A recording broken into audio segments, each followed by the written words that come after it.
Welcome back. You're still tuned into Trading Hour. The Nifty is absolutely at the flat line now, so it's given up a bunch of the gains that we saw, in just a few minutes ago. The Nifty Bank, also take a look at that. It's now 80 points in the red after that sharp recovery that we had seen just around 20 minutes ago. It was up around 150 points, and we've seen completely, a reversal of what we saw earlier in the morning. So that's what's going on with the markets. But let's bring you an exclusive chat now. As part of our special show, Indianomics, Lata spoke with former RBI Governor and eminent economist Raghuram Rajan about a range of issues concerning the global economy, including fears over the recent bank failures. She started by asking about what the Fed's response could really look like. So let's listen in to some excerpts from that conversation.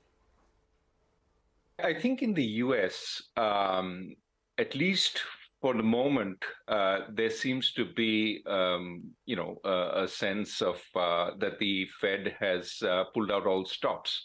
As you just said, depositors have been guaranteed right up to the largest depositors who typically are uninsured.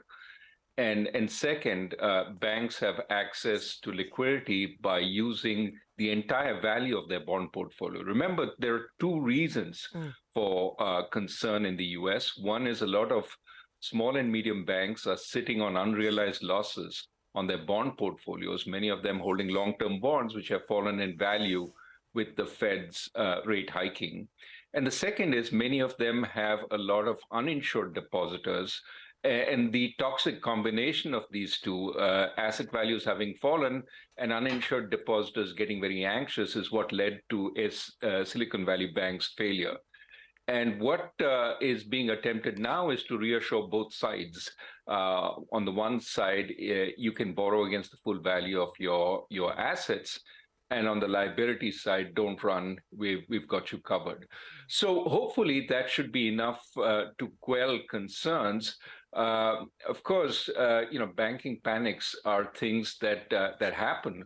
And, if I was a large depositor in a small bank, I might still say, look, I don't really want to be dependent on the government. Let me take my money to a money center bank like JP Morgan or Citibank, and that might continue. The slow run may continue. So the Fed has to watch and see what's going on.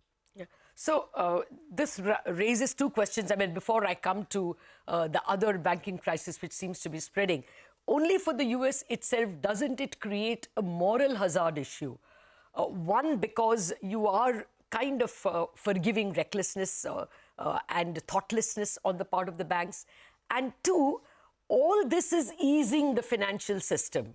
It is easing credit. So to that extent, it will dull the Fed's inflation-fighting credentials, doesn't it? It does. It puts the Fed in a tight spot. Certainly, moral hazard is an issue. Partly, these large depositors should have paid attention to the credit quality of the banks they were investing in.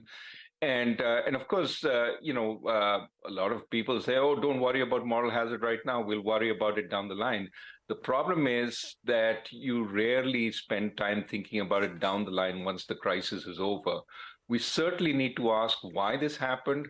What were the supervisory lapses that led to Silicon Valley Bank holding such large assets in long-term bond portfolios? They were taking enormous duration risk, and that's something any supervisor would question as they go into a bank. So those questions will have to be asked and remedies found. The reason you bailed out Silicon Valley Bank, and I will use the word bailout, is that there's a fear that the contagion would spread to other small and medium banks which have similar problems. So the real question is, why do all these banks have this kind of problem? Were we not paying enough attention on the duration mismatch in their portfolios? Yes, and you're saying 25 if the financial markets calm down, but now we have a new problem.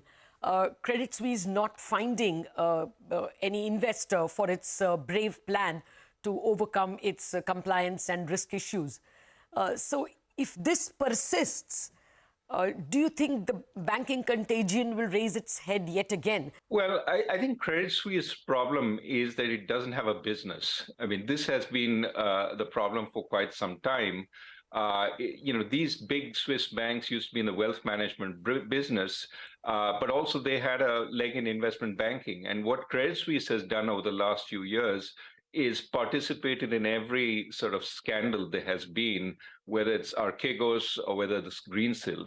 So the real issue with Credit Suisse is what business does it find? There is a attempt at a turnaround underway, but certainly they need capital at this point. They're also trying to hive off the investment banking arm. I would say that Credit Suisse's problems, are unique in the sense that it's a bank looking for a business. Okay. That said, yes, if the bank fails, and it is a large bank in Europe, there are interconnections between banks that will come under scrutiny. And of course, it does create a hangover for the entire system. I wouldn't say that this is, an example of a systemic problem through the system. I would say more this is a problem with a large bank.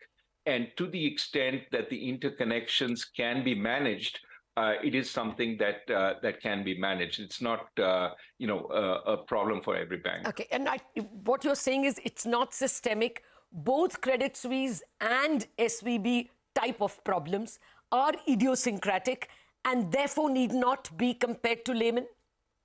I'll say differently. I'll say SVB is more systemic because the same problem exists across a number of small and medium-sized banks in the US, that they have splurged on deposits. This is something we pointed out at Jackson Hole in a paper, and that they have invested, and that's what's coming to light in long-term assets in a search for yield, and therefore are subject to a lot of duration risk. That's, I think, a common problem for a number of small and medium-sized banks. That's why it's a little more, there are a large number. It's not a problem for the money center banks in the US.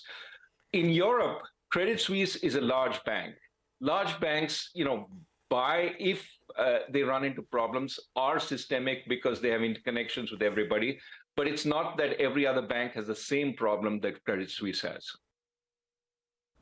Okay, so it's all about Credit Suisse and what happens next. Well, for what it's worth, right now they have the $54 billion patch, so things are okay. Never know. Markets can be a very, very strange place of late. Oh, absolutely. So let's see how that plays out. For now, the market is back in the red, like we were telling you. The Nifty Bank also back in the red. So let's see how the rest of the session pans out. Thanks for tuning into Trading Hour Halftime Report after this short break.